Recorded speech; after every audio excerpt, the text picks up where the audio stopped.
Okay. Okay.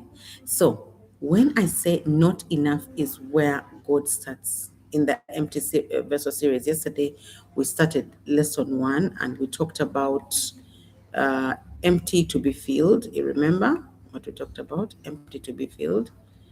And we looked at, we wanted to first understand what exactly do we mean by empty to be filled, when desperation becomes the beginning of purpose, when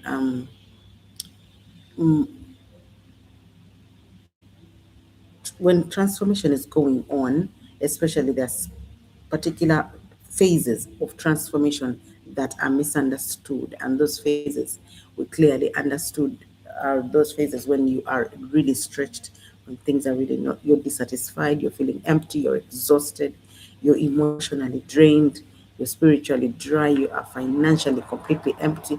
You think that that's not transformation. You either think that I'm failing completely. Yeah, that is how we began our series yesterday. And I gave you a call to action. I asked you to write what in you feels empty, okay? And what are you still carrying that is blocking transformation? Or what fears, patterns, distractions, or wounds have occupied space that belongs to purpose? Then I also ask you what must live your life. But today, as a matter of progression, I want to continue. And I'm going to encourage you today. You may have been dissatisfied. You may have started the process of transformation. You may be struggling with maybe anger issues. Maybe you struggle with fear.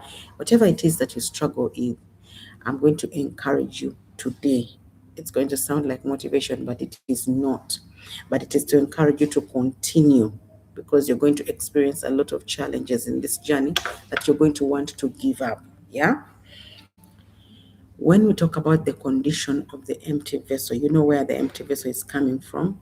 That desperation, that exhaustion, that disappointment, that fear, any emotional emptiness that you have actually been feeling, that is the exact space that God wants to use. So if you're in that space, even if an inch of it, or you've been experiencing that, we saw that in Second Kings chapter 4, the widow did not recognize the value of what was already in her house.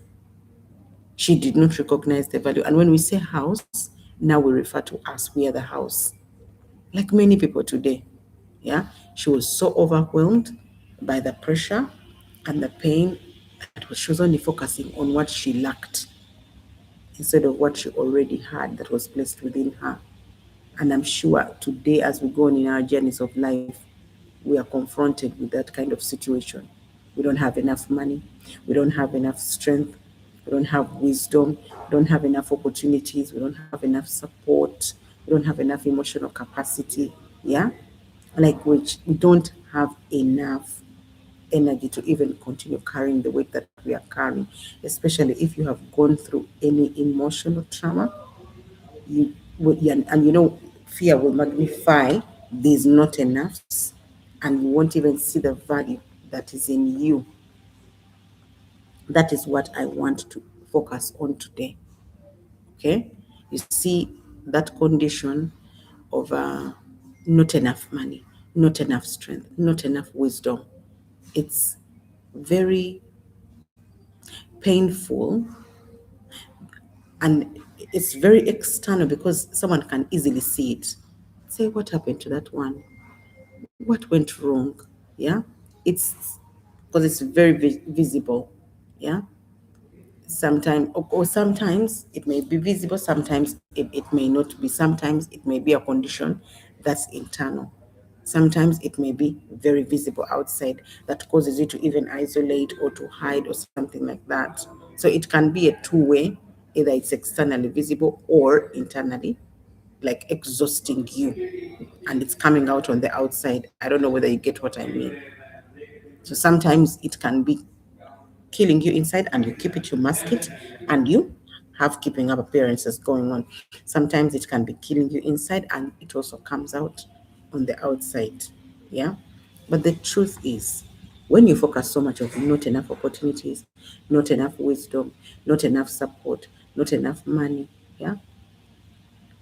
What about the value that is in you? Where do you think God is going to start from? Have you even gotten a time to look at yourself and see the value that is in you? When we are in such kind of situations, most of the time, not even, we don't even get anyone to encourage us to tell us, Mia, you make us laugh every time. Don't come to this platform, we miss you. As small as that may sound, it is not small. Because when you come, you type funny comments. Yeah. Like very funny. And they keep the group alive. So imagine if you were absent. But you know, it's a bit rare for people to recognize such very small things and they matter a lot. Someone could be coming here because Mia is here. She's in class. Let her say present. She needs to say present. Yeah, I'm just giving her as an example, okay? Because some of these things are overlooked. But humor can keep an environment vibrant. We all know that. Yeah?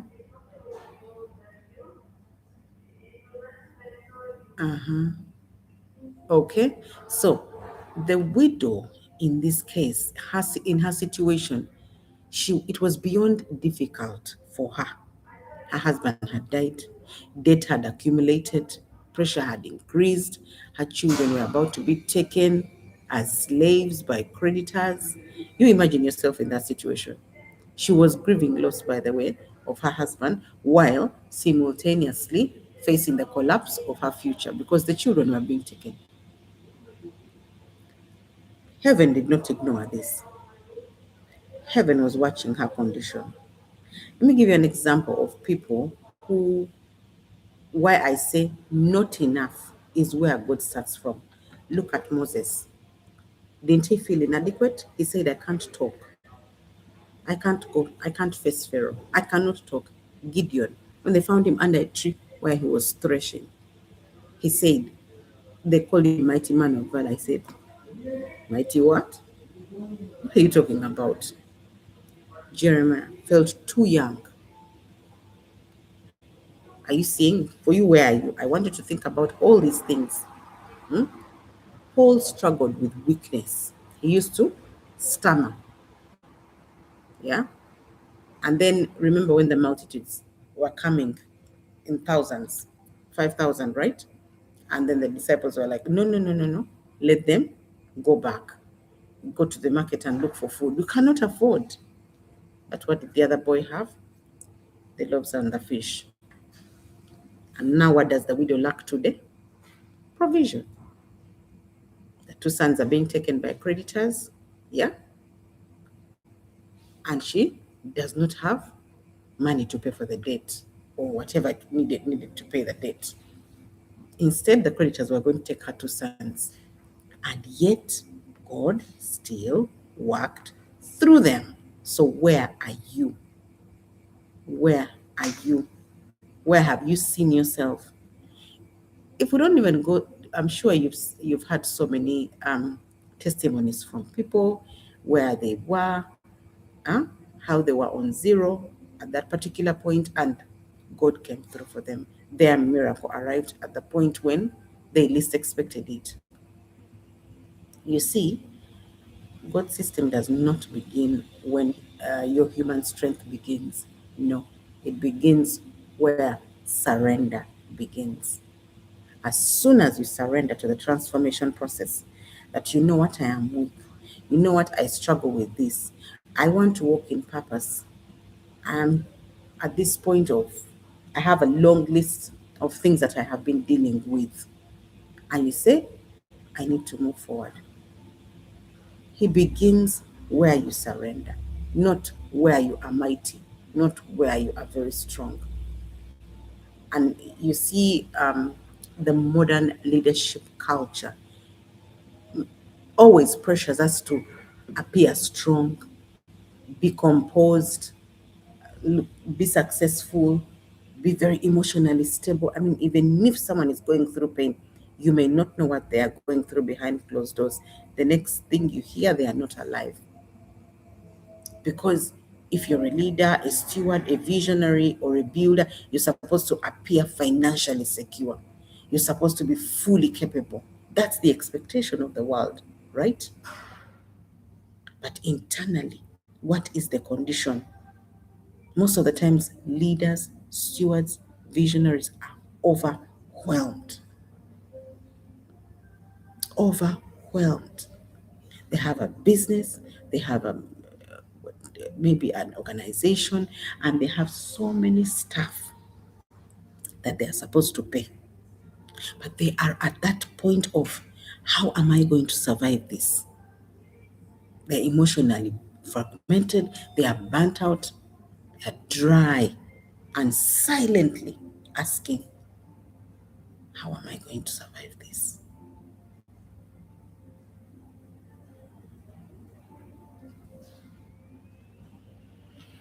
So, what is that has led you to even ask that kind of question? How am I going to survive this? See, this teaches us that insufficiency, yeah, is not always a sign of abandonment. Sometimes that insufficiency is what is going to stretch your core and make you think, think. And you know what? It's the place where dependency is born. Dependency on God for everything that you need. Because every time you have, you can't look, you can't ask. Every time you have, you're too busy. Every time you have, if you have a purpose in life, if you have a calling, and God wants you to do something for the kingdom, He will get you to the point of nothing so that you can entirely depend on Him, look at Him, and ask Him, what next? So sometimes when you are gotten to that point of nothing, that is when He comes in. People have very serious testimonies that I have met, people that I mentor. And you're like, how? Maybe one of those days when we have a chance to ever meet, yeah? Like maybe in a workshop or something like that, we could sit and you hear people's stories. And then you would be encouraged. Poverty makes us keep quiet in places we should speak. Exactly. But you see, you have allowed it. You have allowed it because you are focusing your eyes on it. And that's the reason as to why we are having this series, Empty Vessel series. Because when you finish emptying yourself, that empty vessel is where God starts from. And yesterday I asked you to write down those things that need to be emptied. But as we go on, you will see them shrink. Now, after you've understood that these are the things that need to be emptied, okay, I'm going to wait for instructions on how to approach one by one, step by step. Now, when you finish putting them on the side, you have put them on the side. The moment you acknowledge them, He's watching. Okay, she has acknowledged. Okay, now let me help her. Now, you may not know how He's going to help you. All you need to do is to follow the footsteps of how He's going to help you overcome that which you have acknowledged: anger, financial mismanagement, bitterness, you know, relationship mismanagement, poor judgment, sin, whatever it is that has kept you in obscurity, that has kept you in traumatized, maybe it's trauma, whatever it is, you write it down and acknowledge and say, this is my problem. Because you know you cannot be You cannot rely on yourself to fix that problem. So you write it down and acknowledge. You see, there's a difference between somebody who acknowledges and is ready, because you're not the one who's going to do the work. You're only going to follow instructions on how this is going to be removed. You actually don't focus on it again, but you have acknowledged it. That's why yesterday I told you to write it down. If you do not write it down, if you do not acknowledge that you are experiencing this as a weakness, and by the way, when you write it down and you leave it there, you will, by the time you may start doing things as you led, and by the time you reach the end of the other wall, you will realize, this problem was sorted. You didn't even you were not reminded of that problem when you are doing whatever you are doing. And at the end of the day, if I sound gibberish, bear with me, but I'm being honest with you.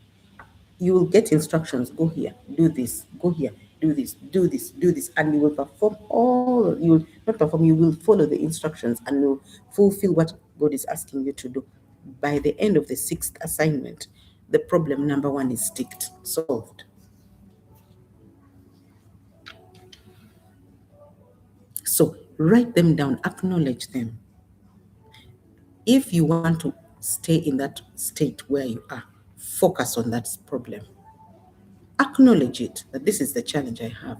Now focus on building a system, a strategy, following the instructions of, you will not even know that you're because you've already written down maybe say 10 of them, maybe 9, maybe 8, maybe 7. Yeah? You will not know which one is being dealt with first. God will even add other things on that list that you don't know. And then you will only realize, I had this weakness. Then you go back and you write it down. That's how it works. That is how it works. So when you ask yourself, how am I going to survive this?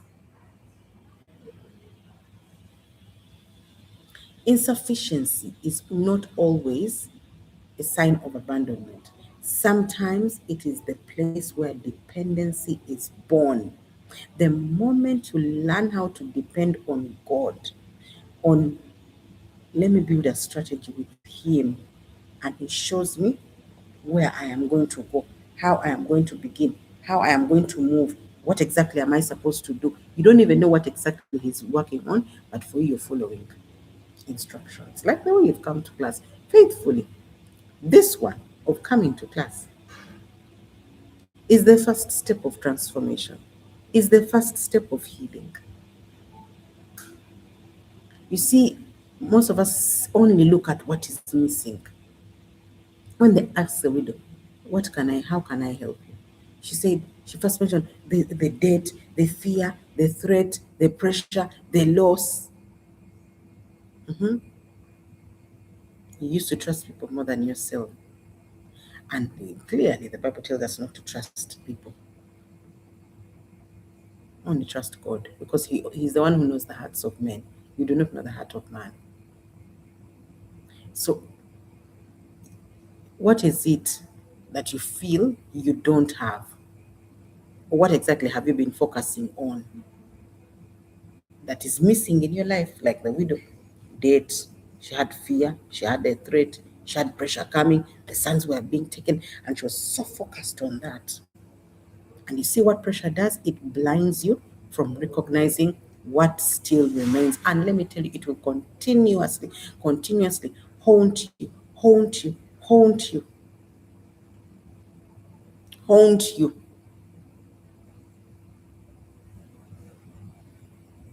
You don't have this. You don't have enough. Where are you going to stay? What again?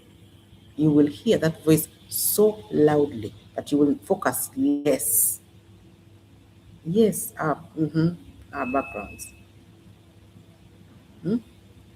You see, there are very many leaders who, in businesses, in workplaces, in organizations, who are operating from a constant awareness of their deficiency. I'm behind. I don't have. I'm failing. Others are ahead of me. I'm not qualified. You see, I'm not emotionally ready for this. I don't have enough. I don't have the resources to do this. But purpose is rarely born in that comfort. It is usually born under pressure. Most of the times, it is actually born under pressure. The reason as to why I am insisting, the more you go into this journey, the emptier you're going to feel. Yes, yes. Who said here that now I no longer even have any friends or anything? The more you go, the more, the emptier you're going to feel. Because you know what is happening? Identity alignment is happening. And when identity alignment is happening, emptiness is what is happening. The old is going completely, it has to go. It has to go.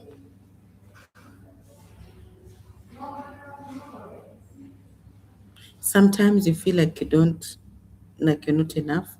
Yeah, yeah, that happens. That happens. But now you see that feeling like you're not enough is where God is going to begin this journey with you here.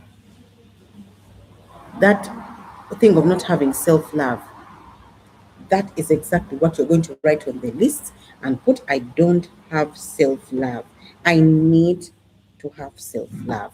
Then put it on the list. You don't know where the encounters are going to come from. You remember the journey series? The journey series is what happens with what God does, okay? What God that what God does after you have started. Now you're empty. Then you write down, I don't have self-love. I need self-love. Then it takes you back to the encounters. Then it starts uncovering. That is the exposure. Then it starts going to reconciliation. You feel like as if you're going back to that series, but you needed to understand it first before we could go through this. Because it is through the encounters, it is through what they expose, it is through what you choose to do, whether align or heal, that he now deals with, I don't have self-love. Does it make sense? So you'll see yourself going to the same exact footprint. Like, so I first gave you that pathway. Now I'm giving you what you need to do.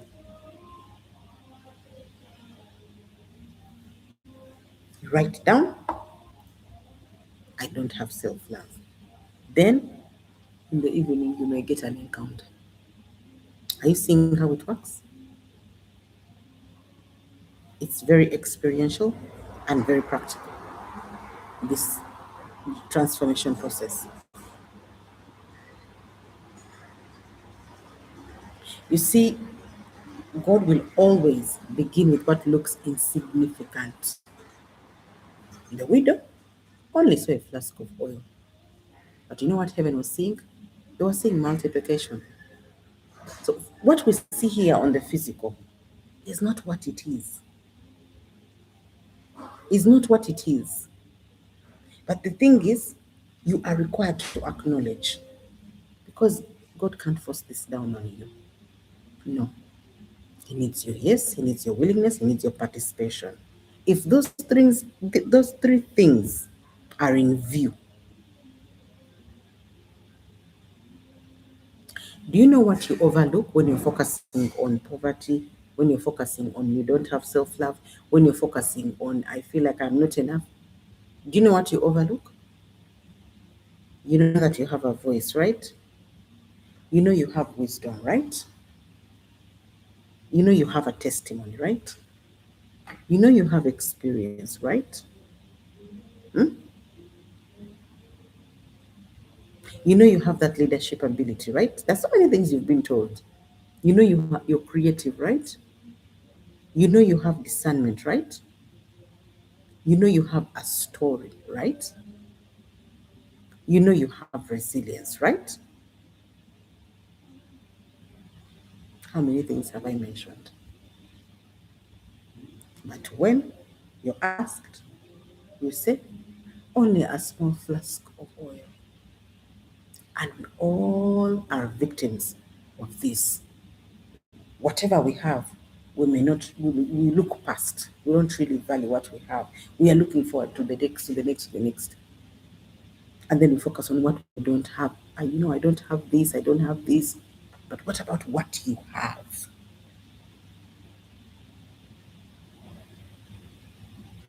And what these encounters, the whole process of transformation, what this that process is going to do for you, it is going to expose the things you overlook. So you see how the empty vessel is related with the journey,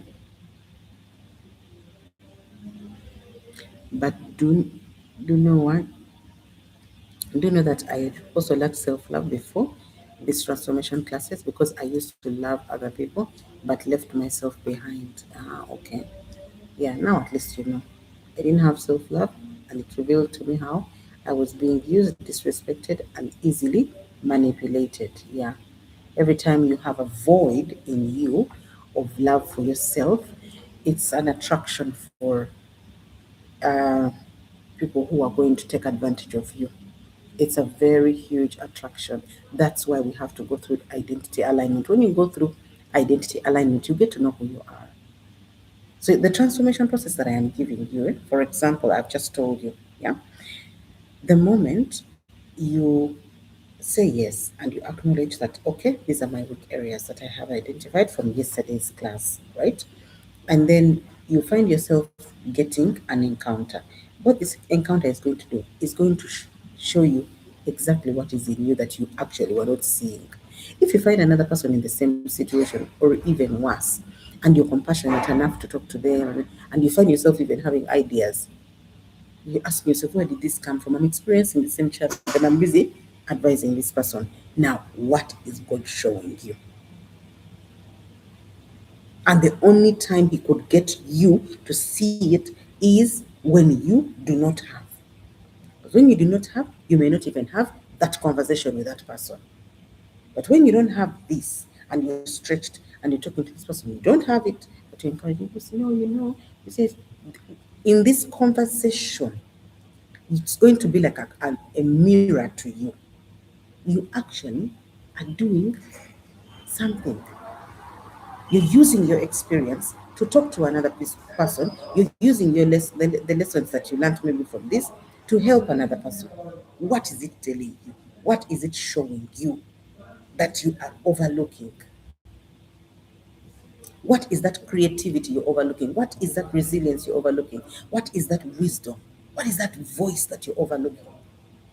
That's coming out, that's encouraging another person feels like, thank you very much, thank you, something like that. What is God telling you that you have overlooked? And that awareness is only going to come in a time of discomfort, in a time of nothing, insignificance, insufficiency. You didn't, huh?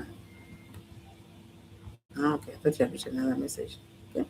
So you see, we are always comparing our small oil to someone else's visible success. Remember, you're focusing on the small oil. I don't have this. So you're focusing on that and you're comparing it with somebody else's visible success.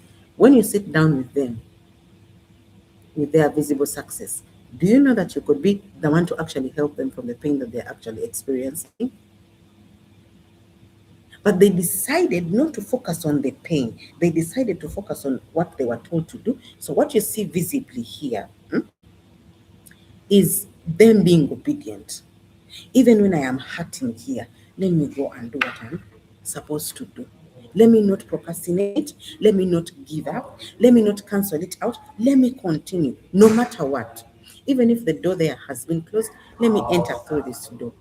God is going to see me through. Now, while you enter through this door, you're not giving up. Somebody else is benefiting from you not giving up. What do you think is happening to this problem that you're having? A Mia or a Sim or a Grace eh, or a Kezi is going to come, find you on the way, and it's just going to just say something small. And guess what? It will be like a key opening the solution to the problem you've been experiencing. That is how God works. That is how He works. Because you have obeyed here. You have said, just go. Okay. But God, you see the problem. Go there. Okay, but you say, I don't have walk. Okay. Then you go there. And guess what? The solution was right there to the problem you have been experiencing. All you have to do is to surrender to the transformation process, is to be obedient even when you don't understand what is going on, is to step into those unknown spaces even when you lack, even when you don't have, even when you don't know where it's going to. Don't try to be in control. Don't limit God. Don't try to think for Him. Don't try to intervene. Don't try to.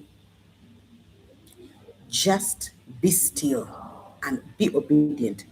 Be in the right place at the right time. Positioning.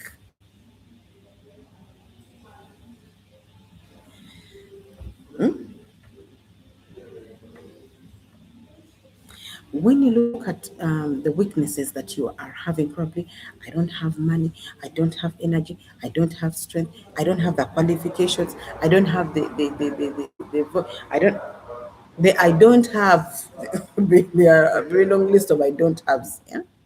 They do not disqualify you. One of the greatest lies that we believe as people is when I become stronger, then I will begin. When I get money here, when I get capital, then I'll open up. Then I will. Then I will. Are you a victim of that? When I will. What does scripture teach you? God repeatedly works through weakness because it's that weakness that removes the illusion of self sufficiency, of pride. I did this, I did. You see my thing, you see my one. But for Him, He wants to work when you're weakest. So never, ever, never say, I was. Are you the one? When we become too dependent on our strength, that pride increases, control increases, self reliance increases. And then before you know it, your spiritual sensitivity decreases when you become dependent on your own strengths. But when you are dependent on God, do you know that your spiritual senses are going to increase because you have you ever been in a situation where you need to solve something and you don't know what to do? Your spiritual senses are going to be at the highest, at the peak, because you are in a place of lack. But when you have your spiritual senses will sensitive to what? You're comfortable. And before you know it, pride will just increase. And before you know it, no, no, no, no, just get the money, go and do this, okay? Yeah, yeah. Now this one doesn't have. She'll be like, what do I need to do? What do I need to do? But you know what's happening with that question of what do I need to do? Creativity is working. Before you know it, she's birthing a solution. Before you know it's something that was locked up for so many generations has come out because of that resistant persistence, even when you have no energy.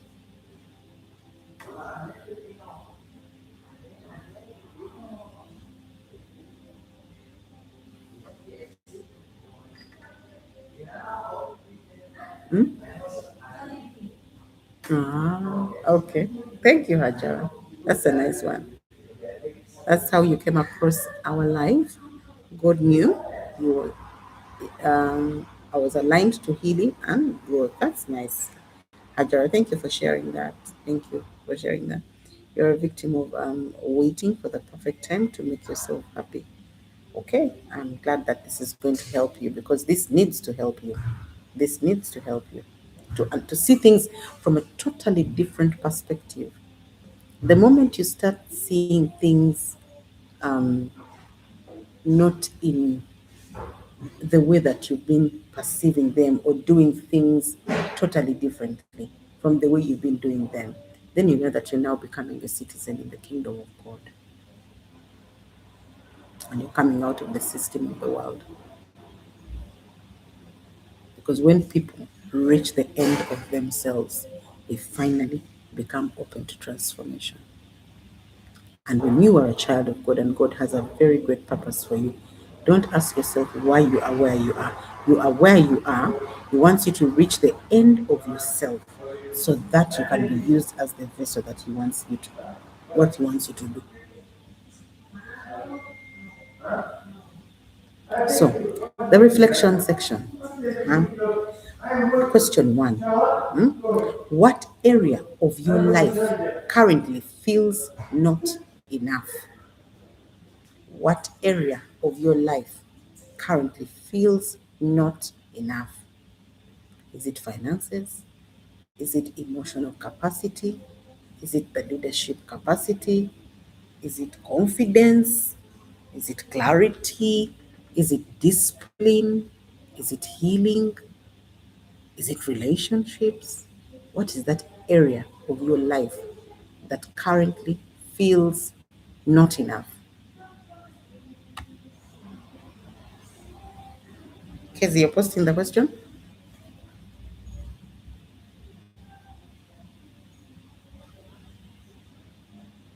What is that area of your life that currently feels not enough? I don't have enough of this. I don't have enough of that. You see, I don't have the emotional capacity to do this.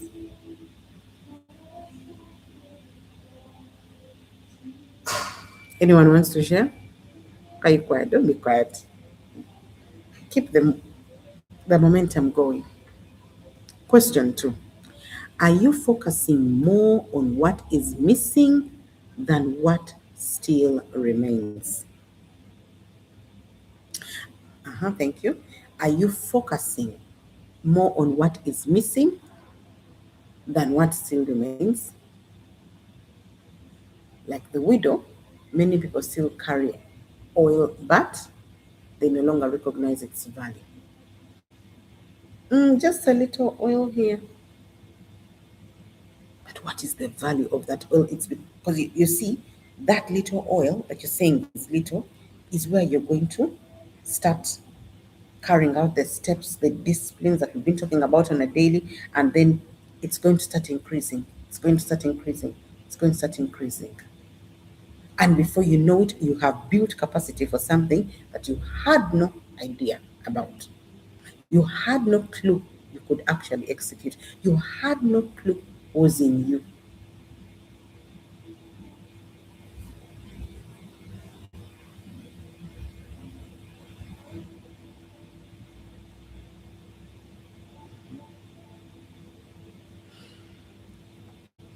Okay? Three, have, three, have pressure and fear distorted how you see yourself? Have pressure and fear distorted how you see yourself? For example, a leader may still have wisdom, vision, and influence, but because they are emotionally exhausted, they begin believing they have nothing left to offer.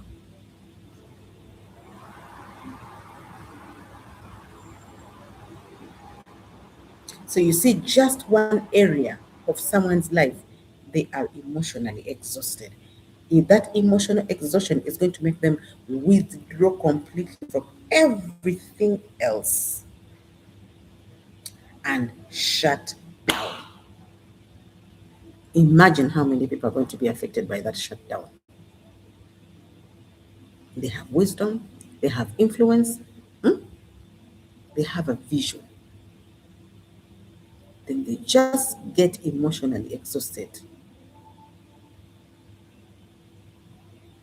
and they believe they have nothing else to offer. I'm done. I'm done. I'm done. Isn't that what the lady? I just have just little oil there. So if it had not been, if it had not been for Elisha to ask her, go out, get the vessels, borrow vessels from outside, lock yourself in, and if Elisha had not asked that, what would she have done? She would either have killed herself, I don't know, or given in her sons to go to creditors.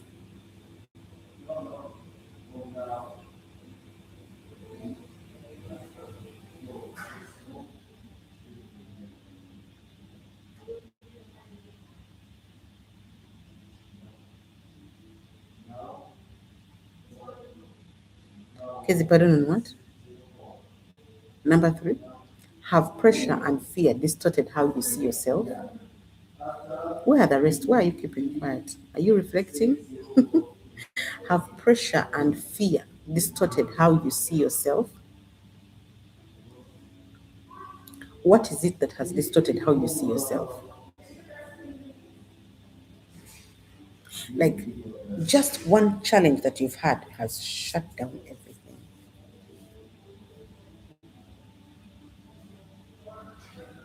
You've closed off in this particular area.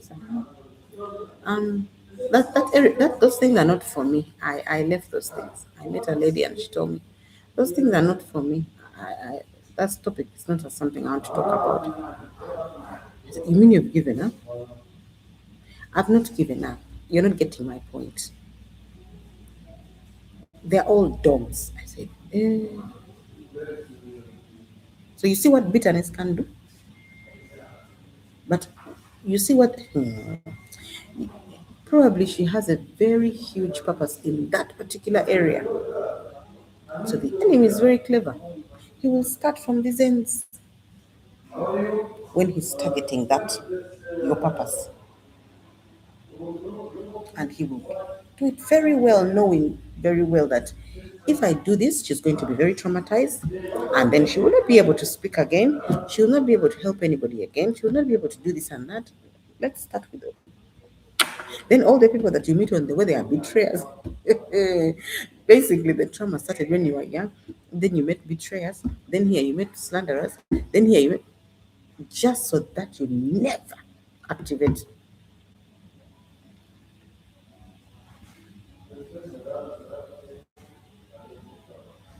So when you change your perspective to think of things very proactively and say, what did this target? It's time for me to make a conscious decision and be very intentional about the changes that I'm going to make, what I am going to tolerate, what I am not going to tolerate. I'm not going to lose myself completely. I'm not going to give up. I'm not going to relinquish my authority to the kingdom of darkness because I went through trauma. Then the next thing, then I'm betrayed with it, then I'm disappointed with it, and I'm dumped with it. All those were lined up very well for you to meet them. But do you know what happens? You may meet them, they may challenge you, but as long as you overcome that and you move to the next step, that is your story. That is your receipt. That is your scar. And that's what gives you credibility to speak with authority in a particular area and say, I have dominion in this area because I have overcome this, that, in the same line. So what are we saying?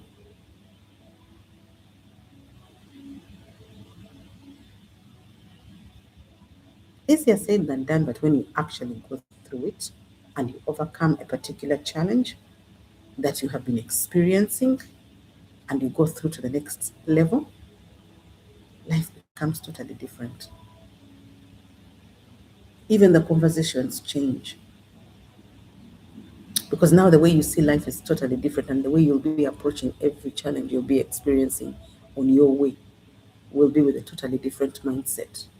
There's something that just switches off in you. The way you used to see things switches off, and your perception, your perspective completely changes. So when challenges come to you, you look at them very differently and you sort them very differently. Before you know it, they are becoming income generating activities. Before you know it, you're looking at them as opportunities and not the challenge.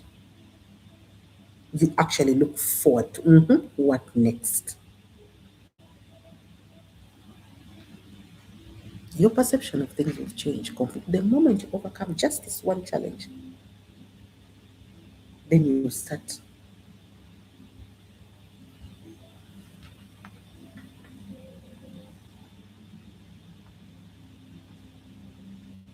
Okay. Question 4. Are you waiting to feel fully ready before responding to purpose? Are you waiting to feel fully ready before responding to purpose?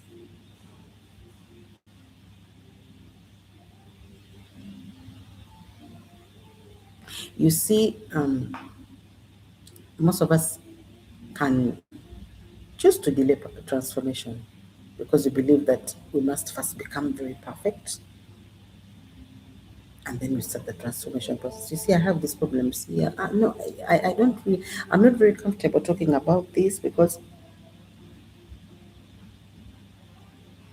as long as you have found a safe space to talk about it, and let me tell you something, whatever you keep silent to yourself, you're going to be friends with that one. You're not going to let that go. But the moment you start talking about it, the moment you start talking about it, it loses its power over you. And I'm not saying focusing on the problem.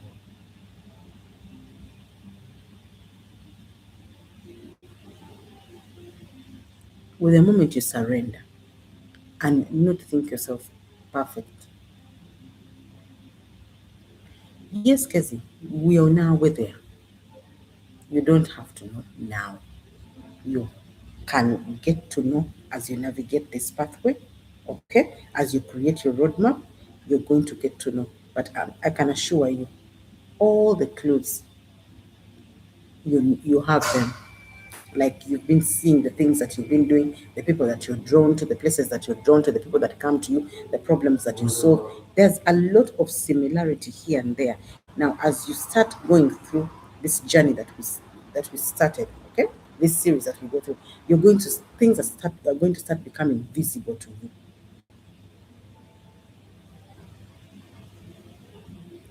Start with what you do on this platform. From the no one asked you to do what you're doing. What compels you to do what you're doing? Why wouldn't someone say why wouldn't someone say um why would someone say Jacinta, I am present, or Grace, I am present, but says Kizzy, I am present? We take those things very lightly, but every time you go into a community, you've not seen the people. You've not seen the people, but you're being acknowledged for something. Kezi, can you write for us the title? Kezi, can you write for me question number 2? This should be speaking to you already. I'm glad that you're the one who has asked that question. I mean, who has made that statement. Ever since you found your purpose, you're at peace. That's nice. That's beautiful. Thank you, Mia, for sharing that. You be at peace, even when things are not going on well. The moment you start functioning in your purpose, there's a way. That's why I really want you to take the journey. However discouraging or distracting the environment can sometimes be, Take this journey, be very serious every single day, and every action that is required of you, pay attention. Now, like the journey series that we had, all these steps, if you look at them closely, that's exactly what leads you to purpose. But you see, the encounters, you can have encounters even for 20 years. So the other time I asked you, is it a lifestyle for you or it's temporary? And you all said a lifestyle. So I want you to understand my line of thinking. When I tell you every encounter that you have, like this encounter of this platform, Kezi, it is revealing to you an inch of your purpose. This is an encounter for you. Why are you the one compelled to write that title? Because it's something in you. Why didn't Grace write it? Because it's not her area. But you, there's something in you that's compelling you to feel like you need to be in charge. You need to be organizing things. I want you to look at all the things: organizing, taking charge. That's a leader in you. So as you continue, you're going to start putting puzzles, pieces together. So let's go to the how to steps. Okay? Are you waiting for it? Let's go to the how to steps. Step one, identify your oil. What do I mean when I say identify your oil? Ask yourself, what still remains in me despite everything I have gone through? You see, you're still alive, right? So ask yourself, what is it that still remains in me despite everything I have gone through? And I already mentioned these things. Could it be wisdom? Could it be resilience? Could it be compassion? Could it be leadership? Could it be creativity? Could it be discernment? Could it be endurance? Wait, could it be communication? Could it be an ability to teach? Could it be faith? Could it be experience? When I say identify your your oil may look small to you, but it still carries value. And I'm going to tell you, you don't just get to know purpose. You don't wake up in the morning and just get to know purpose. Purpose comes through revelation. Revelation comes through navigating the pathway, stepping into unknown spaces, like being obedient, following that path, and be like, okay, go here, okay, sit, okay, do this. That obedience, those obedient steps that you're going to be taking, that everything that you perform along the way, or task that you carry out along the way, by the time, before you know it, you will have a revelation. This is my purpose. But it's the traits, the characteristics, the values, everything about you. Compassionate, the humor.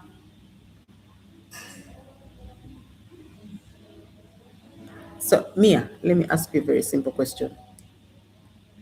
Is humor connected with your purpose?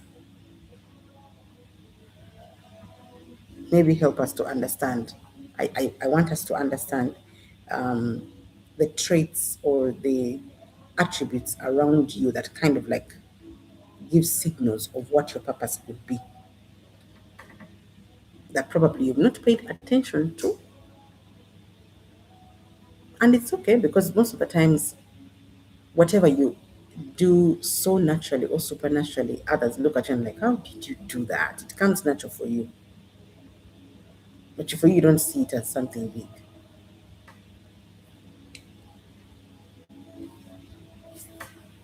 Step two, after you have identified your oil, stop measuring yourself against others. Stop measuring yourself against others. Because you've not written the steps. Step one is, thank you. Number five, she has, no, there was no number five. We stopped on number four on the reflection questions. So we are on the how to. So step two, stop measuring yourself against others. Comparison blinds people from recognizing their own assignment. That is what comparison does. Your journey is unique. Your refinement is unique. Your responsibility is unique. Your response is also unique.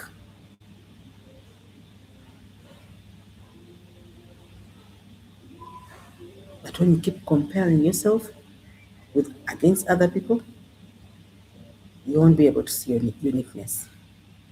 How my journey is totally my journey. My refinement was my refinement. My refinement may require me staying up the whole night. Yours may require you sleeping the whole night. Just giving an example. Your responsibility is unique, and your purpose is also unique. So don't measure yourself against others. Okay? Step three. Okay? Step three. Allow weakness to produce dependency instead of shame.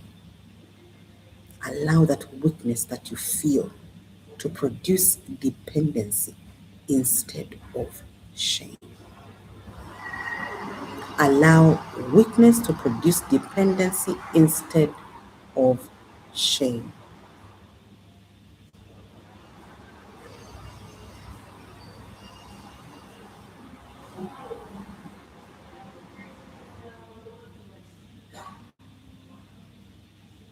What do I mean when I say allow weakness to produce dependency instead of shame? You see, when when I mean dependence, of course, I'm talking about depending on God. Yeah, weakness is not always failure.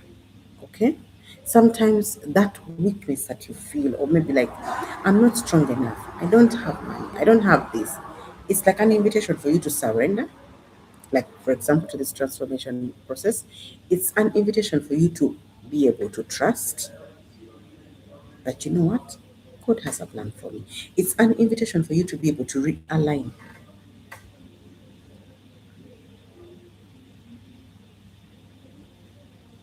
because you've identified the weakness. You're like, okay, so what do I need to do?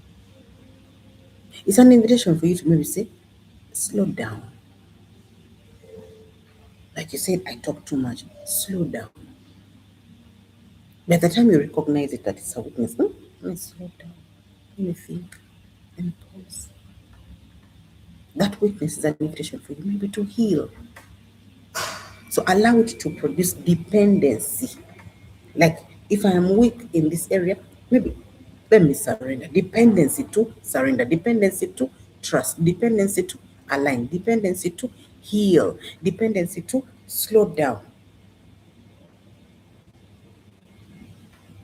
And for depend on God differently. Not the way you've been. Then you pray. After you finish praying, so how do we fix this? Have you depended on God? Or you just did it for formality and then you went? Allow yourself allow this weakness to produce dependency on something. Sometimes we just um, feel like we can fix it. We can fix it. Allow yourself to, I don't have this. What do I need to do? Then you go to a space you never ever imagined you would go to. And guess what? That door is just open for you. The doors just open for you. because you allowed that weakness to produce your dependency on to go maybe to that place. You've had the unction to go to that place and you say, I don't know why I'm here, but I'm here. And they say, then maybe someone just says, just one statement, like, yes, this is the reason as to why I'm here. So let's have a seat. Then before you know it, the conversation is at another level.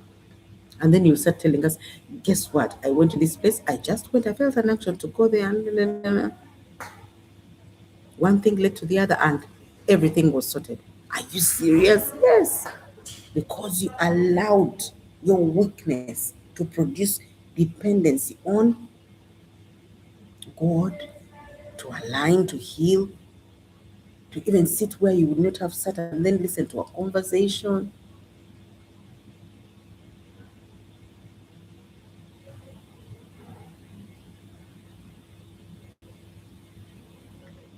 Start with what you already have.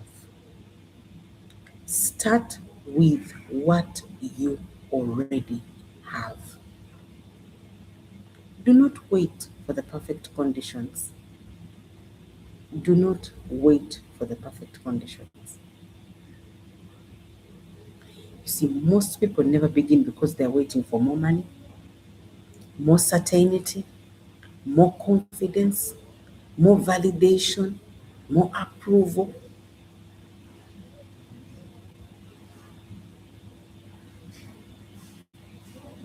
Start with what you already have. Okay? So the widow thought her story was coming to one end. But when they saw that little, for them they saw multiplication. If only she could depend, surrender her weakness to depend on God and say, what do I do, prophet? Then the prophet said, just go, lock yourself in, borrow vessels, lock yourself in, and start doing the steps, emptying the vessel, removing the weaknesses, getting working on this area that is, and before you know it, you've come up with a strategy. Then you start going out and selling the oil.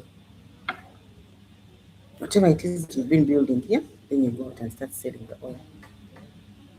And because you're obedient, you're following the instructions, you may think that, will it really work? You just go and try. When it is time, when it is the bottles are full, when the bottles are full and now you go out and start selling.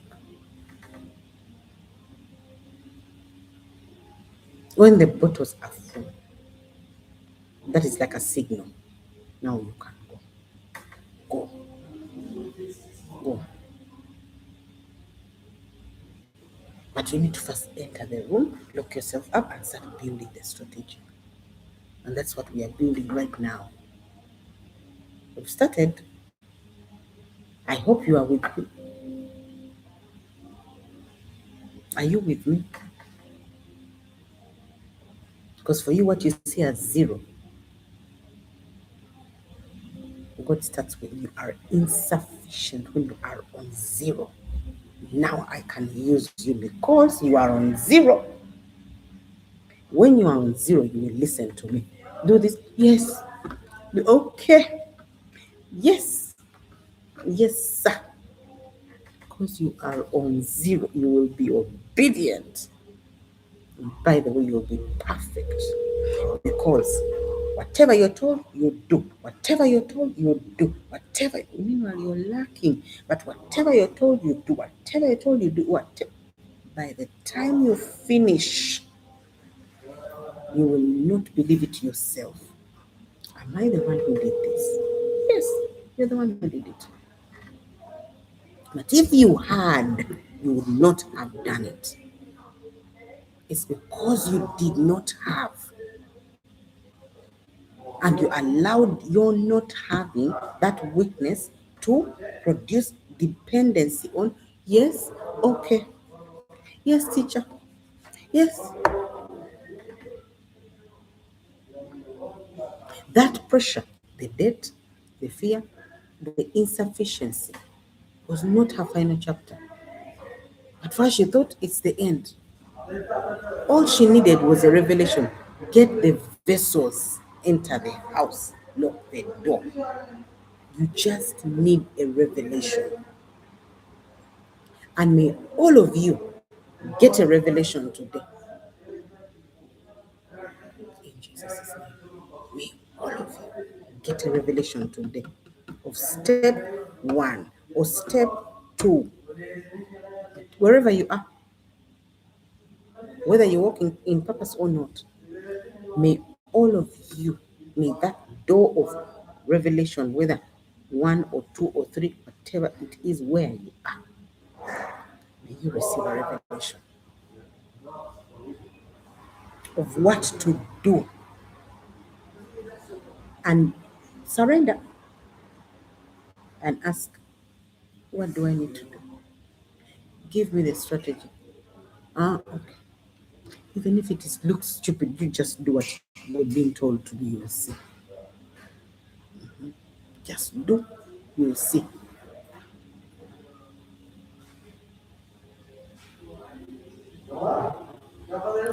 Not enough is where God starts. He starts from where? When human strength reaches its limits, grace begins to reveal its power. Are you serious? Are you? Because it's just that's beginning. Grace is the ability, and it's God's ability. It just begins to work. When your human strength reaches its limits, now you need to move. Get out of the way. You will see for yourself. And sometimes the greatest transformations begin in moments where people finally admit, I cannot do this alone. I cannot do this alone anymore. That honesty becomes the beginning of alignment. It could be the beginning of surrender. It could be the beginning of healing. It could be the beginning of purpose. Where are you? Are you at the point of rediscovery? Are you already building? And now you are not maybe setting up systems and structures? Or are you already a steward you've built already? And now either you're walking in purpose or not, you're going to walk in purpose.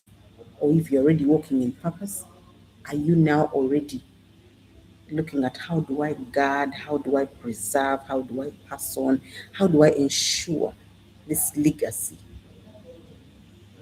has its boundaries, its regulations, its systems, its structures, its continuity. How do they evolve? How do I teach them how to ensure that it does not remain the same, but they also learn how to use what they have also been given to add value to it? You see, from rediscovery to stewardship, to passing on the baton and saying goodbye. Oh, I know. Mia, it's beautiful.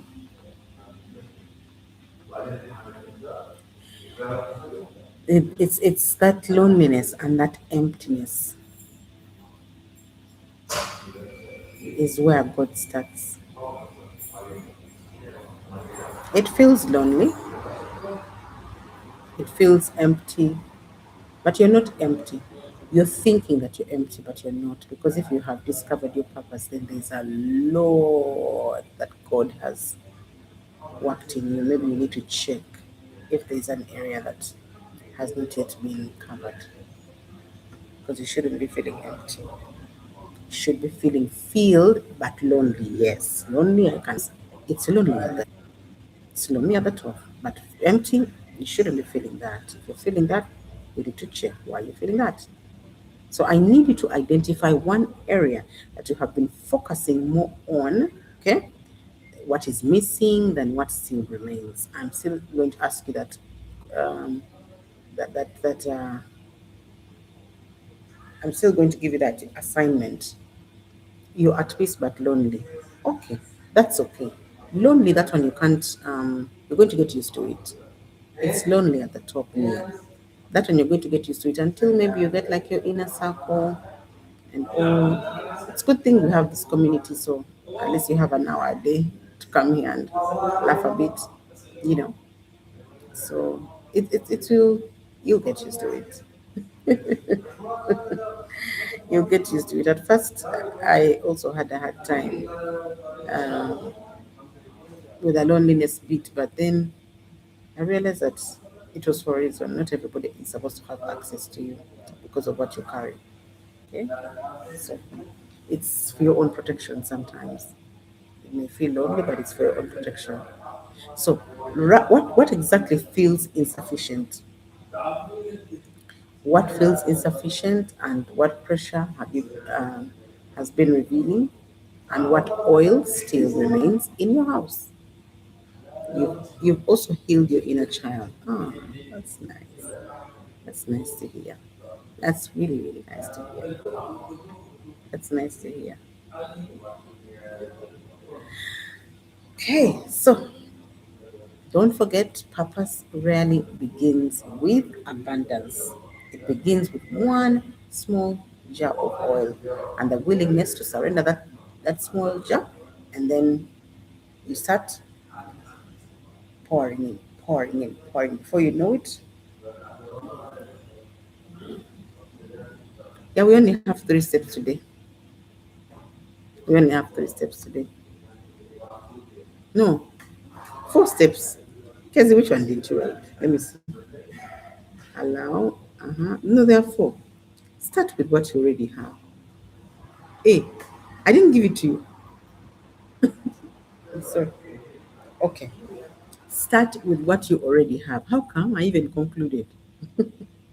Start with what you already have. That's the fourth step. Sorry, I didn't give it to you. I thought I'd given it to you. Do not wait for the perfect conditions. And I said start with what you already have. Do not wait for the perfect conditions. Well, I think I gave it to you, Casey. Yeah. Don't wait for more money. Don't wait for certainty. Don't wait for confidence. Don't wait for validation. Don't wait for approval from anything. As long as you have the unction, start with what you already have. Purpose begins just simple obedience, like the obedience to come to this class on a daily. Oh, you thought it was an extension for number three? No, it's number four. Start with what you already have. Sorry, I didn't mention. I'm sorry. Okay? It just begins with simple obedience. Just obey. Just obey. Just obey.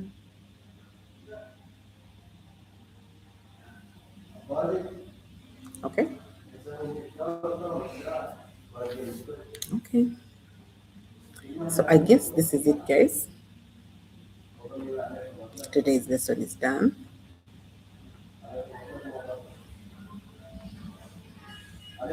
I want you to let me put for you these ones. Please write down um, what feels insufficient, and what pressure has been revealing, what pressure has been revealing, and what oil still remains in your house. Okay? Yeah. Yeah. You're welcome. Has this helped you guys? Has this helped? Share with me. How has this helped you?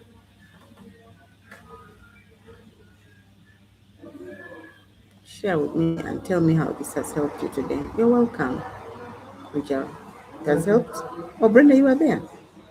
You were the sixth person. I was wondering who's the sixth person. I'm been seeing you. Okay.